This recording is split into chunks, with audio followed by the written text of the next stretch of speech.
அதனால நம்முடைய வாழ்க்கையிலே குர்ஆன் ஓதாமல் ஒரு நாளும் நம்முடைய வாழ்நாள் கழியக்கூடாது.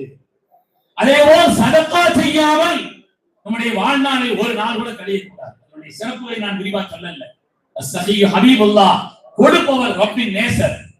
அவர் வாழ்க்கையில சில பாவங்கள் செய்திருந்தாலும் கூட அல்லாஹ் அதை கண்டுக்கிற மாட்டார், விடுவான். சரி, அவருடைய அடியார்களுக்கு சதக்கா செய்தார், தேவை உள்ளவர்களுக்கு கொடுத்தார், ஏழைகளுக்கு கொடுத்தார், பசித்தவர்களுக்கு கொடுத்தார். வாழ்க்கையில் யார் யார் தேவைப்பட்டார்?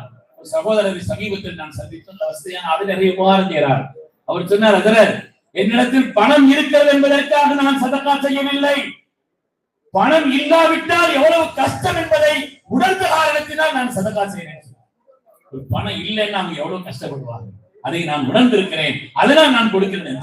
அதனால இரண்டாவது பண்பை நம்முடைய வாழ்க்கையில வச்சுக்கிறேன். முதல்ல என்னதுங்க, சொல்லுங்க, இரண்டாவது ஒவ்வொரு நாளும் ஏதாவது ஒரு நாள் கூட கிடையக்கூடாது, ஏதாவது சதக்கா. மூணாவது ஒரு திக்ர் பழக்கத்துல வச்சுக்க. பிரதான கடமைகள் அதெல்லாம் செய்யறோம்னு சொன்னாலும் கூட ஒரு திக்ர் நியமமாக ஓதி வரும். ஒரு திக்ர் ஸலவாத் இதெல்லாம் பழக்கமாக நம்மிடத்தில் ஓதி வரும். திக்ரின் காரணத்தினால் உள்ள பயன்பாடு குர்ஆன் ஏராளமாக சொல்றது. மனிதனுடைய வாழ்க்கையின் நிலையே 3 தான். நிக்கணும், உட்காரணும், ஜாயணும், 3 தான்.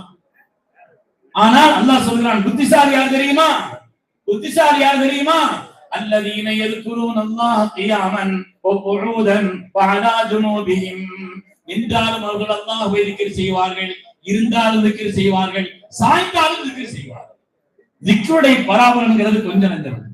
அல்லாஹ் தஆலா அதற்கு மகத்தான கூலியை வைத்தார்.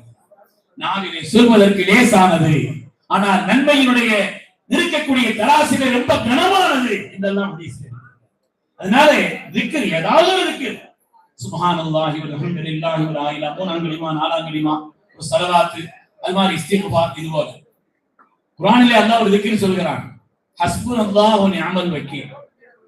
நம்முடைய பெருமக்கள், அதற்கு போற பெருமக்கள் சொல்லி தரக்கூடிய ஒரு செய்தி என்னன்னா, ஒரு 450 தடவை ஓதணுமா. இங்க என்னன்னு பேசணும், 450 தடவை ஓதணுமா. என்ன வார்த்தைங்க?